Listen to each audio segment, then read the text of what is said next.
I do about climate change? As an aspiring environmental scientist and ordinary earth enjoyer, this is the question that's always on my mind. This year, I'm channeling my climate anxiety into researching how plants defend themselves against their natural enemies so we can better protect them as environmental conditions change. Okay, so get this. Pollination is not the only interesting plant-insect interaction. Plants also have antagonistic relationships with insect herbivores, which means that part of their survival strategy includes defending themselves against getting eaten. However, plants can't just spend all their energy on defending themselves. They have other things to do. Plants gain energy in the form of carbon through photosynthesis. But after photosynthesizing, they are faced with a critical decision. How are they going to invest the limited amount of carbon that they have?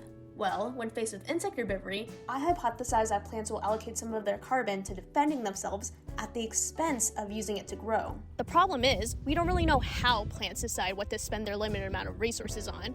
But what we do know is that plants and insects don't exist in a vacuum. In real life, they're also interacting with the organisms around them. So, what if plants make different decisions based on who their neighbors are? That's where the experimental gardens come in.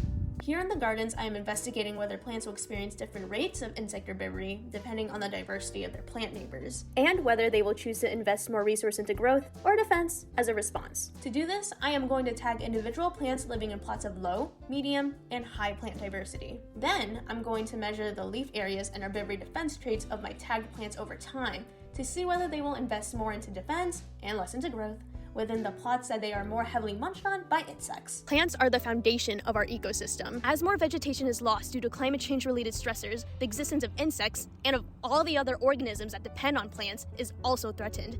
This is why understanding the mechanisms behind how plants interact with their changing environments is essential for us to protect our wildlife. By saving our plants, we save everything that depends on them too. And we start this by studying them.